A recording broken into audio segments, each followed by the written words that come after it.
मोह रूपी शत्रु पे समझ गए कि अपना कोई तीन लोक में दूसरा शत्रु है ही नहीं।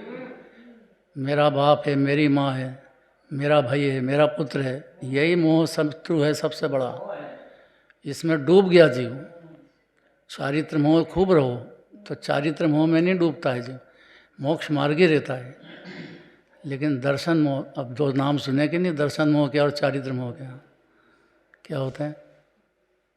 समता दो में क्या फर्क है? दर्शन मोह में तो मिथ्यात्व हो जाता है जीव को। ये क्या होता है? और द्रव्य में अपनत्वपना। किसमें अपनत्व कर लिया? देह में स्त्री पुत्र मकान दुकान किस किस जगह नहीं किया। तो ये अपना नहीं है तो किसका है? ये तो पुत्र है और पर है। अरे कैसी बात करें, पुत्र के लिए तो मरे जा रहे हैं, उसके लिए तो सब छोड़ के जाना है। सबसे ज्यादा आकर्षण पुद्गल का रखा हैं? पुद्गल का सबसे ज्यादा आकर्षण है जीव को। किसका? पुद्गल का, हैं? पर द्रव्य का, पर जो के दिखता है उसी का ही सबसे ज्यादा आकर्षण है। जो देखता है उसको देखा ही नहीं करना। तो ये जो देखता है, बस यहाँ से जैन शासन की शुरुआत है। कोई तीन लोक में ऐसा जीव नहीं है जो देखता नहीं हो और जानता नहीं हो। दो अलग अलग गुण हैं। देखना दर्शन गुण के पर्याय है। उसके चार भेद हैं: चक्षु दर्शन, अचक्षु दर्शन, अवधि दर्शन, केवल दर्शन। कोई जीव ऐसा बाकी नहीं है कि जिसको ये चार में से कोई पर्याय नहीं होती हो। हर क्षण या तो चक्षु से देखेगा, अचक्षु से देखेगा, देखेगा तो सही, और उसकी ताकत तीन लोक तीन काल देखने की है एक क्षण में। और ज्ञान की तो 8 पर्याय है। कौन कौन सी? मति ज्ञान, शुद्ध ज्ञान, अवधि ज्ञान, मनोप्रिय ज्ञान, केवल ज्ञान और कुश्रुत। कुमति और कुश्रुत, कुअवधि।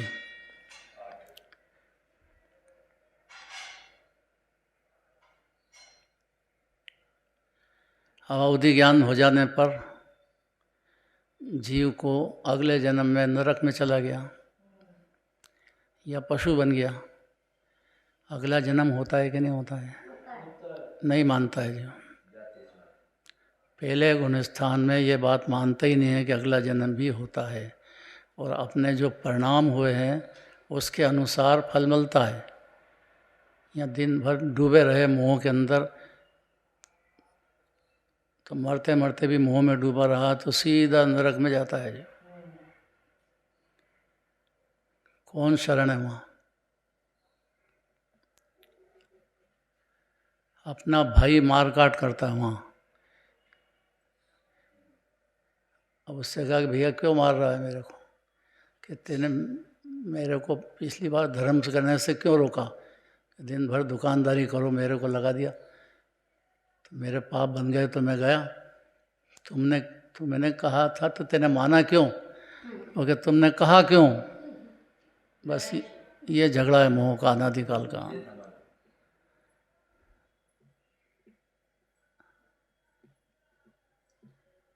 कहने का अर्थ यह है कि जो जीव समझ गया कि मोह शत्रु है, वो उसी क्षण सम्यक दर्शन ज्ञान चारित्र शुरू हो जाएगा। जी,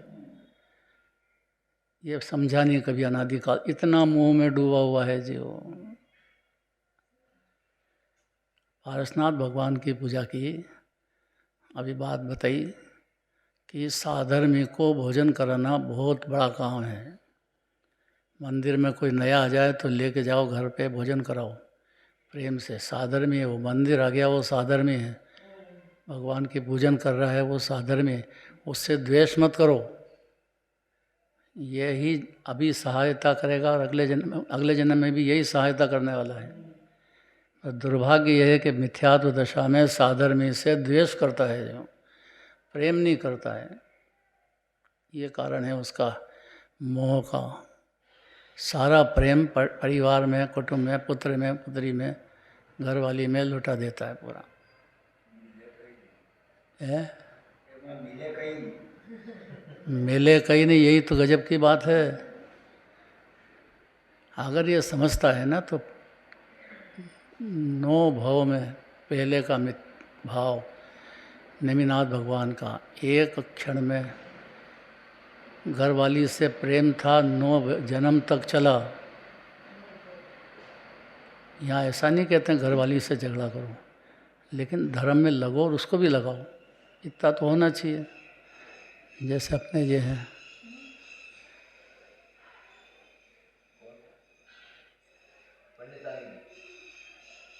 हाँ पंडितायन जी, पंडित जी जो है, ये बहुत बड़ी बात है। दोनों को रुचि, दोनों को, एक से ज़्यादा एक को, और पुत्र को इनसे भी ज़्यादा भी।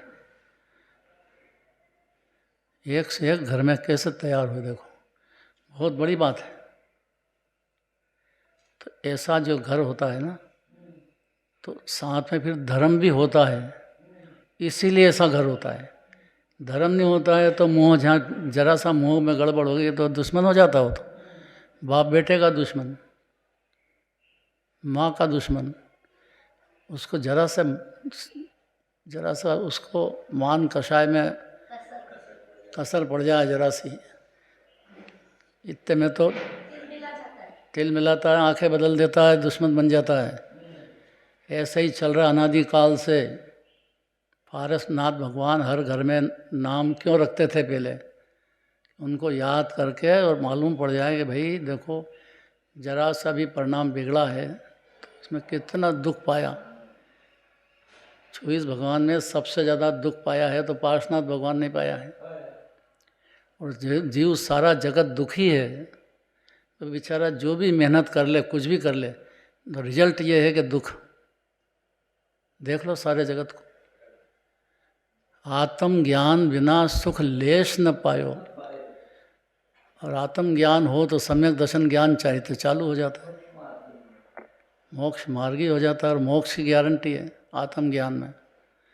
अब जीव को कैसे जचे कि आत्मा है, ये शरीर नहीं है, इतना सरल है। आत्मा को आत्मा जचाना कठिन हो गया।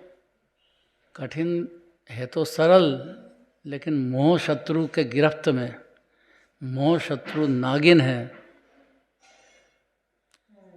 जैसे भोजन करो तो नागिन कह दिया उसको, भोजन करने के भाव को, कि मैं खाता हूँ और अच्छा भोजन करो, तो नागिन है वो। अब इतनी ऐसे सबका समझ लेना। ऐसा सम्यक दृष्टि जीव समझता है, लेकिन चारित्र मोह होता है, लेकिन वो चारित्र मोह में डूबता नहीं है। और अज्ञानी डूबा हुआ है, इसलिए अज्ञानी है। भले ही वो उपवास करे, एकासना करे, खूब कुत्ते भी कर ले, तो भी डूबा हुआ है। और वो खूब खाए और खूब अच्छा भोजन करे, तो भी ज्ञानी है। कौन मानेगा ये बात? मानेंगे ये बात?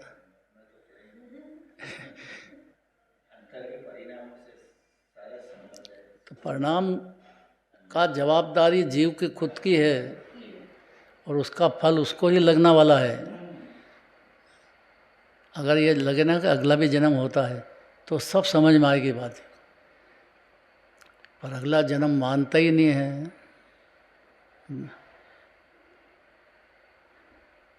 अब हुआ क्या है कि वेदांत जैसे है, जो विष्णु को मानते हैं, वेदांत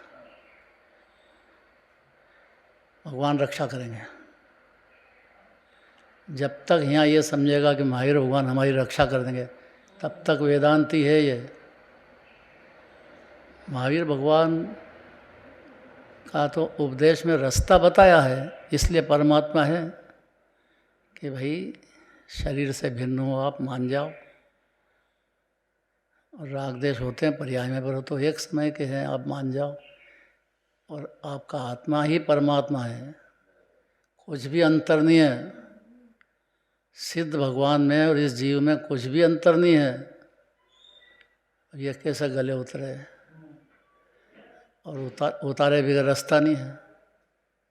बाबूजी